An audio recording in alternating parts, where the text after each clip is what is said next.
The day my son stood in front of me, eyes dull and voice heavy, claiming he was tired of seeing me every day, something inside my chest cracked in a way I didn't even know was possible. It wasn't anger that flooded me first. No, it was an ache so deep that it felt like the ground beneath my feet had shifted. I had spent years working myself raw to raise him, fighting through the subtle and not-so-subtle racism in every corner of our town, swallowing humiliation, enduring unfair treatment, all so he could have a life that felt safe. But in that moment, as he looked at me as if I were a burden he had been dragging for too long, I realized I had become invisible in my own home. And yet, the real storm coming our way was something none of them ever expected. Because the day they saw the sold sign hammered into the ground in front of our house, the screams that tore out of them carried a truth they never wanted to face. For years, I had lived in a neighborhood that tolerated me more than accepted me. I kept my head down, worked double shifts, paid my taxes early, and made sure my lawn was trimmed to perfection, so no one had a reason to look at me the way they sometimes wanted to. My husband, who passed away 5 years ago, used to tell me that survival, for people like us, wasn't just about breathing, it was about not giving anyone an excuse to suffocate us. After he was gone, I carried those words like armor. I walked through the world with quiet strength, even when the eyes around me tried to shrink me. Even then, my only goal was to make sure my son never felt the weight I carried every day as he grew. It became clear he was being influenced by the wrong voices. Not friends he found at school, but neighbors, teachers, and even parents of his classmates who said things with careful smiles but poisonous intention. They told him he was too bright to be like me, too talented to be raised by someone who worked in the service industry. They praised him while subtly making him feel ashamed of where he came from, as if their approval was something he needed to survive. And slowly, I watched him change. His clothing choices shifted, his tone sharpened, and the warmth he used to greet me with faded into something colder. I kept giving him space, telling myself it was just adolescence or stress or confusion. But deep down, I knew what was happening. I just wasn't ready to admit it. The day he told me he was tired of seeing me every day, it wasn't just a child complaining, it was an echo of every whisper he had absorbed. Those same neighbors, who used to glance at me with stiff smiles, had made him believe he deserved to be surrounded by people more like them. My own child had begun to see me through their eyes, and it was a truth that stung deeper than anything I had ever faced. It wasn't just that he no longer appreciated me. He was ashamed of me. And nothing I did, no amount of love, patience, or sacrifice, was enough to break through the barrier that prejudice had built between us. I held that pain quietly, not reacting, because I knew exploding would only confirm the narrative they had painted about me. So I simply nodded and walked away, leaving him to believe his words had washed right off me. But inside, something was unraveling. I began noticing things around the house, things that were missing or out of place. My jewelry, small amounts of cash I kept hidden, even some of the gifts his father had left him.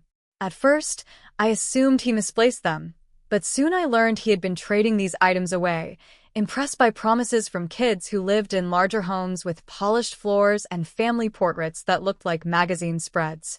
They fed his insecurities until he began feeding them my belongings. Still, I didn't confront him. I waited. Not because I was scared of the confrontation, but because I wanted him to see something bigger than his own reflection. Something that would force him to stop long enough to listen. Everything changed the morning a letter slid into our mailbox, one I had been expecting but hadn't told anyone about. It was the final approval I needed to relocate my life entirely. To start over somewhere that didn't treat me like a guest overstaying my welcome. I had worked every spare hour for 2 years to make it happen. I had saved in secret, quietly planning, quietly dreaming of a place where no one would tighten their grip on their bags when I walked by, or speak slowly to me, as if English was a language I borrowed. A place where my existence wouldn't be a reminder of the prejudice people were too proud to admit they still carried.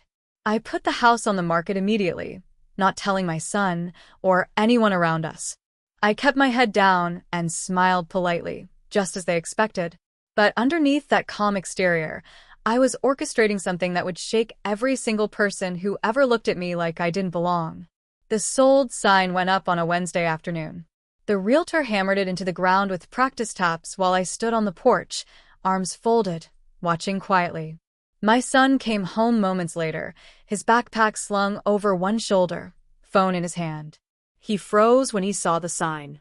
The shock on his face was immediate, but the real scream came from the neighbors who were pruning their hedges across the street. They shouted questions, accusations, disbelief, as if I had betrayed them by refusing to stay beneath their silent judgment forever. One woman dropped her gardening shears, demanding to know what I thought I was doing. Another man muttered something about how this changes everything, as if the stability of their world depended on me remaining their token example of tolerance. But the loudest voice, the one that cut straight through the air, was my son's. He demanded answers, wanting to know why I hadn't discussed this with him, why I would sell the house without telling him, why I was making decisions that affected his life so drastically. And that was when the weight of everything settled into place. For years, I had carried the burden of creating a home for him, a safe place, a warm place, a foundation built with my own hands, my own sweat. I had sacrificed so much that I barely recognized myself anymore. But when he told me he was tired of seeing me every day, he made it clear that this house had become his comfort, not ours. His sanctuary, not the one we built together. As their questions grew louder, I stood there with a calm they couldn't understand. I wasn't moving out of anger. I wasn't trying to punish anyone. I was simply choosing myself for the first time in years. And in that moment, watching their panic unfold, watching their carefully structured world tremble at the idea of me leaving, I realized something powerful. They never hated me for who I was. They hated that I refused to break under the weight of their perception.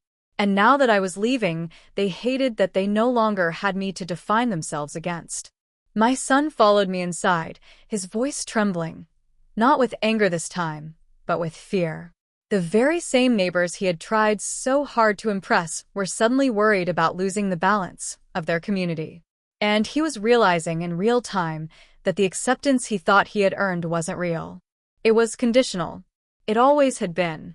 Without me, without the contrast of my presence, he was just another kid to them. Nothing more. He began to understand that everything he believed about his place in their world was built on a foundation that had never been meant to hold him. As he stood in the living room, overwhelmed and confused, I finally spoke, not with anger, not with blame, but with a truth he needed to hear.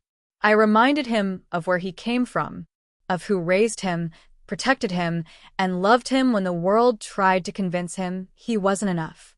I told him that sometimes it takes losing something to finally see its worth.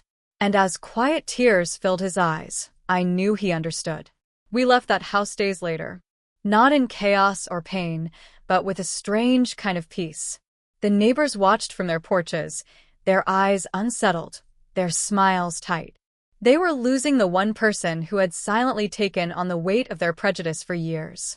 But I walked away with my head high, knowing I was stepping into a world where I no longer had to shrink myself to fit into someone else's comfort. And as we drove away, I couldn't help but wonder how many people out there were living lives defined not by choice, but by the limitations others placed on them. How many parents had given everything, only to be met with rejection shaped by the world around their children. How many hearts had broken quietly, just like mine. Sometimes, walking away isn't abandoning anything. Sometimes, it's the only way to finally be seen.